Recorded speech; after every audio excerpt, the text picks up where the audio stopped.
Assalamualaikum warahmatullahi wabarakatuh. Halo guys, bertemu lagi dengan Bu Dewi Nursani dari SMA Negeri 1 Nalomsari Jepara. Hari ini kita akan belajar tentang persamaan dasar akuntansi. Tapi sebelumnya kita berdoa dulu yuk. Let's open our program by reciting basmalah together. Bismillahirrahmanirrahim. Semoga pelajaran hari ini berjalan dengan lancar ya. Pada pertemuan kali ini, Bu Dewi akan membahas tentang persamaan dasar akuntansi dengan kompetensi dasar, mendeskripsikan konsep persamaan dasar akuntansi, dan menyajikan persamaan dasar akuntansi. Yuk, simak video ini sampai selesai. Persamaan dasar akuntansi adalah hubungan antara unsur-unsur harta, utang, dan modal dalam satu posisi keuangan perusahaan. Persamaan dasar akuntansi merupakan persamaan di mana aktiva itu sama dengan pasiva. Jadi dalam praktiknya nanti ya guys, sistem akuntansi yang kita gunakan itu menggunakan sistem berpasangan atau double entry. Maksudnya adalah setiap pencatatan transaksi yang terjadi dalam perusahaan selalu mempengaruhi dua bagian atau lebih, sehingga akan menghasilkan keseimbangan. Nah, keseimbangan inilah yang merupakan ciri dari akuntansi berpasangan. Adapun unsur-unsur persamaan dasar akuntansi adalah harta, utang, dan modal. Kita bahas satu persatu ya. Yang pertama adalah harta atau sering disebut juga dengan aset. Harta yaitu kekayaan yang dimiliki perusahaan yang dapat memberikan manfaat di masa yang akan datang, seperti kas, piutang, perlengkapan, persekot biaya, peralatan, gedung, dan lain-lain. Yang kedua adalah utang atau sering disebut dengan kewajiban. Utang adalah kewajiban yang harus dilunasi atau dibayar kepada pihak ketiga pada waktu yang sudah ditentukan. Contohnya adalah utang usaha, utang bank, dan utang wesel. Sedangkan yang ketiga adalah modal atau ekuitas. Modal adalah investasi dari pemilik atau hak pemilik atas kekayaan bersih perusahaan yang bersangkutan. Contohnya adalah modal dan prive. Untuk prive ini akan mengurangi modal. Kenapa? Karena prive adalah pengambilan pribadi pemilik. Jadi nanti pada pencatatannya prive akan mengurangi modal. Bentuk dari persamaan dasar akuntansi adalah aktiva itu harus sama dengan pasiva. Aktiva itu terdiri dari harta, sedangkan pasiva itu terdiri dari utang dan modal. Sehingga bentuk persamaannya menjadi harta sama dengan utang ditambah modal. Dari rumus itu dapat dijadikan turunannya utang sama dengan harta dikurangi modal, atau modal sama dengan harta dikurangi utang. Atau lebih sederhananya lagi, misalnya kita terapkan dalam matematika, misalnya harta itu 5 dan utang itu adalah 2, maka modal jumlahnya adalah 3. Sehingga mencari utang yang jumlahnya 2 diperoleh dari 5 dikurangi 3. Atau kita mencari modal yang jumlahnya 3 bisa diperoleh dari 5 dikurangi 2. Atau jika pemilik mendirikan perusahaan tersebut semuanya bersumber dari hutang, maka 5 sama dengan 5 ditambah 0. Atau jika pemilik mendirikan perusahaannya itu tanpa memiliki hutang, maka 5 sama dengan 0 ditambah 5. Jadi intinya ruas di sisi kanan harus sama dengan ruas di sisi kiri. Aktiva harus sama dengan pasiva. Nah, agar kalian lebih jelas dalam menerapkan aktiva sama dengan pasiva, atau harta sama dengan utang ditambah modal. Bu Dewi kasih contoh ya. Soalnya adalah Bu Dewi mendirikan salon bernama Dewi Cantika. Berikut adalah transaksi yang terjadi pada salon Dewi Cantika selama bulan Juli 2020.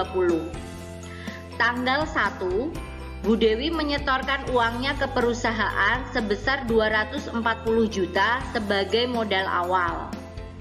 Tanggal 2, perusahaan meminjam uang ke bank sebesar 80 juta.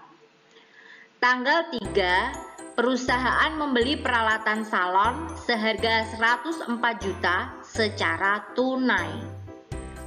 Tanggal 4, Bu Dewi mengambil uang kas untuk kepentingan pribadinya sebesar 6 juta.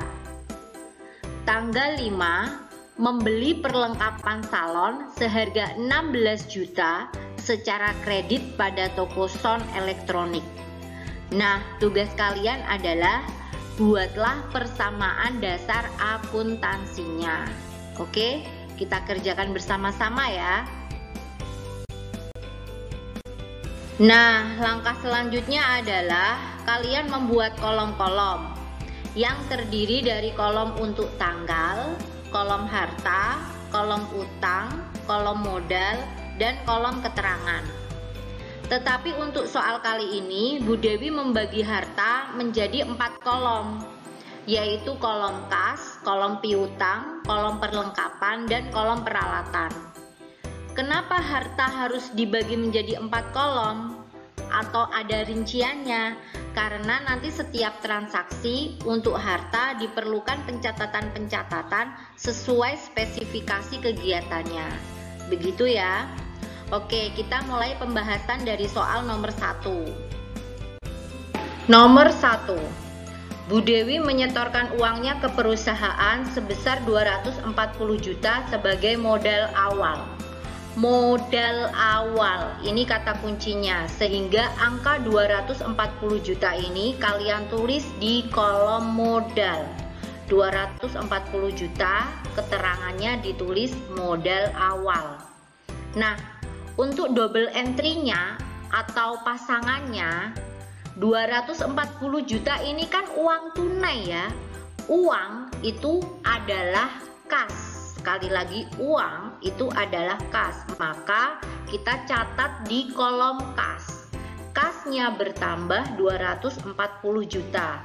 Sehingga posisinya harta sama dengan utang ditambah modal. Maka 240 juta sama dengan 0 ditambah 240 juta. Seimbang ya.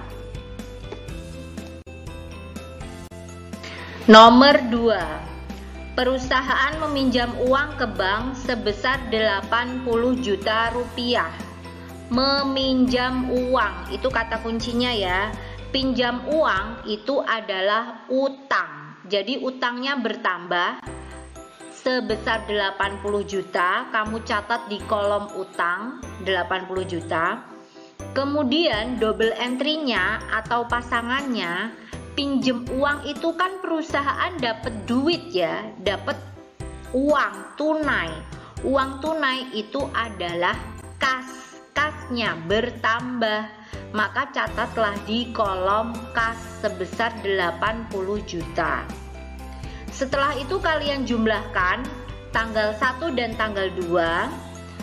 Kas 240 juta ditambah 80 juta, hasilnya adalah 320 juta. Utang strip ditambah 80 juta, hasilnya adalah 80 juta. Modal 240 juta ditambah strip, hasilnya adalah 240 juta. Sehingga posisinya harta sama dengan utang ditambah modal menjadi 320 juta sama dengan 80 juta ditambah 240 juta. Seimbang ya. Nomor 3. Membeli peralatan salon seharga 104 juta secara tunai. Kata kuncinya adalah peralatan. Membeli peralatan berarti peralatannya bertambah. Membeli secara tunai menggunakan uang berarti kasnya berkurang. Maka catatlah kejadian ini ke dalam kolom kas berkurang. Kalau berkurang dikurung ya, sebesar 104 juta, dan kolom peralatan bertambah sebesar 104 juta. Setelah itu kalian jumlahkan antara baris yang berwarna merah dengan baris tanggal 3. Untuk kas, 320 juta dikurangi 104 juta hasilnya adalah 216 juta. Untuk peralatan, strip ditambah 104 juta hasilnya 104 juta. Untuk utang, 80 juta ditambah strip hasilnya 80 juta. Untuk modal, 240 juta ditambah strip hasilnya 240 juta. Maka harta sama dengan utang ditambah modal menjadi 216 juta ditambah 104 juta sama dengan 80 juta ditambah 240 juta. Seimbang ya. Soal nomor 4. Bu Dewi mengambil uang kas untuk kepentingan pribadi sebesar 6 juta rupiah. Analisisnya adalah, kata kunci pada soal ini adalah mengambil uang kas. Berarti secara otomatis uang kas itu berkurang sebesar 6 juta rupiah. Nah, double entry-nya apa? Double entry-nya atau pasangannya adalah modal. Kenapa modal? Karena ketika Bu Dewi mengambil uang kas untuk kepentingan pribadinya, secara otomatis modal Bu Dewi juga berkurang. Sehingga untuk transaksi ini pencatatannya kas berkurang, modal berkurang. Jangan lupa ya, ketika berkurang kalian nyatetnya dikasih kurung ya. Kas berkurang atau dikurung 6 juta, modal berkurang atau dikurung 6 juta. Kolom keterangan diisi prive untuk menerangkan bahwa kejadian modal karena kejadian pengambilan pribadi pemilik. Setelah itu kalian jumlahkan baris yang berwarna hijau dengan tanggal 4. Untuk kas, 216 juta dikurangi 6 juta hasilnya adalah 210 juta. Untuk peralatan, 104 juta ditambah strip hasilnya 104 juta. Untuk utang, 80 juta ditambah strip hasilnya 80 juta. Untuk modal, 240 juta dikurangi 6 juta hasilnya adalah 234 juta. Maka posisi harta sama dengan utang ditambah modal menjadi 210 juta ditambah 104 juta sama dengan 80 juta ditambah 234 juta. Seimbang ya. Setelah itu kalian jumlahkan antara baris yang berwarna hijau dengan tanggal 4. Untuk kas, 216 juta dikurangi 6 juta hasilnya adalah 210 juta. Untuk peralatan, 104 juta ditambah strip hasilnya adalah 104 juta. Untuk utang, 80 juta ditambah strip hasilnya adalah 80 juta. Dan untuk modal, 240 juta dikurangi 6 juta hasilnya adalah 234 juta. Sehingga posisi keseimbangan antara harta sama dengan utang ditambah modal menjadi 210 juta ditambah 104 juta sama dengan 80 juta ditambah 234 juta. Seimbang ya. Soal yang terakhir nomor 5 yaitu membeli perlengkapan salon seharga 16 juta secara kredit pada toko sound elektronik. Analisisnya adalah kita harus cari kata kuncinya. Kata kunci dari soal ini adalah membeli perlengkapan. berarti secara otomatis perlengkapannya bertambah. Nah, karena pembelian ini dilakukan secara kredit alias tidak membayar, maka salon Dewi Cantika utangnya bertambah. Analisisnya adalah perlengkapan bertambah, utang bertambah. Maka pada tanggal 5 catatlah kejadian ini di kolom perlengkapan sebesar 16 juta dan kolom utang sebesar 16 juta. Setelah itu kalian jumlahkan antara baris yang berwarna kuning dengan baris tanggal 5. Untuk kas 210 juta ditambah strip hasilnya 210 juta. Untuk perlengkapan strip ditambah 16 juta hasilnya adalah 16 juta. Untuk peralatan 104 juta ditambah strip hasilnya 104 juta. Untuk utang 80 juta ditambah 16 juta hasilnya adalah 96 juta. Dan untuk modal 234 juta ditambah strip hasilnya 234 juta.